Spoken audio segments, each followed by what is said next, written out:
Yemen से उठी चिंगारी, सऊदी अरब यूएई के रिश्तों में बढ़ती दरार, पाकिस्तान भी फंसा मुश्किल में। आइए बताते हैं आपको पूरी खबर।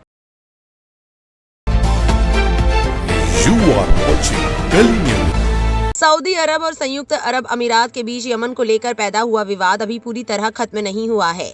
फिलहाल हालात थोड़े शांत जरूर है, लेकिन जानकारों का कहना है कि ये शांति ज्यादा समय तक नहीं रहेगी। आने वाले वक्त में किसी और मुद्दे पर दोनों देशों के बीच फिर से तनाव बढ़ सकता है। हाल ही में सऊदी अरब के नेतृत्व वाले गठबंधन ने यमन में हवाई हमला किया था।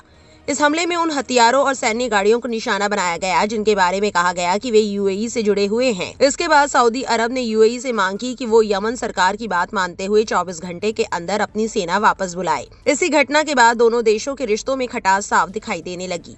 जानकारों के मुताबिक बीते कुछ सालों में सऊदी अरब और यूएई के रास्ते अलग अलग हो गए हैं। सऊदी अरब चाहता है कि वो पूरे क्षेत्र की राजनीति और निवेश का बड़ा केंद्र बने।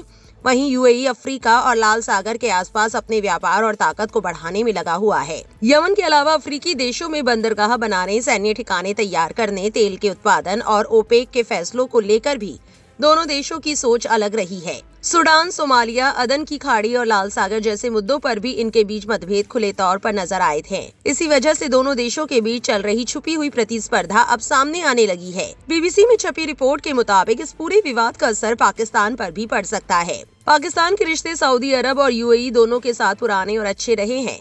लाखों पाकिस्तानी इन दोनों देशों में काम करते हैं और वहां से पैसा अपने देश भेजते हैं। हाल ही में पाकिस्तान और सऊदी अरब के बीच रक्षा से जुड़ा एक अहम समझौता भी हुआ है। ऐसे में अगर सऊदी अरब और यूएई के बीच तनाव बढ़ता है तो पाकिस्तान के लिए किसी एक का साथ चुनना मुश्किल हो सकता है। रिपोर्ट के मुताबिक तनाव बढ़ने के बाद पाकिस्तान ने दोनों देशों से बातचीत की है। प्रधानमंत्री शहबाज शरीफ ने पाकिस्तान के रहीम यार खान में यूएई के राष्ट्रपति शेख मोहम्मद बिन जायद से मुलाकात की। वहीं उप प्रधानमंत्री इशाक डार ने सऊदी अरब के विदेश मंत्री फैसल बिन फरहान से फोन पर बात की। हालांकि इन मुलाकातों के बाद जारी बयानों में यमन का जिक्र नहीं किया गया, लेकिन माना जा रहा है कि पाकिस्तान का मकसद दोनों देशों के बीच तनाव को कम करना है। जानकारों का कहना है कि पाकिस्तान दोनों देशों के बीच बड़ी भूमिका निभाने की स्थिति में नहीं है, क्योंकि वो आर्थिक रूप से दोनों पर निर्भर है। अगर यमन में हालात और बिगड़ते हैं तो पाकिस्तान के लिए पूरी तरह तटस्थ रहना आसान नहीं होगा। विशेषज्ञों के मुताबिक यूएई ने पिछले कुछ सालों में कई मामलों में सऊदी अरब की केंद्रीय भूमिका को चुनौती दी है।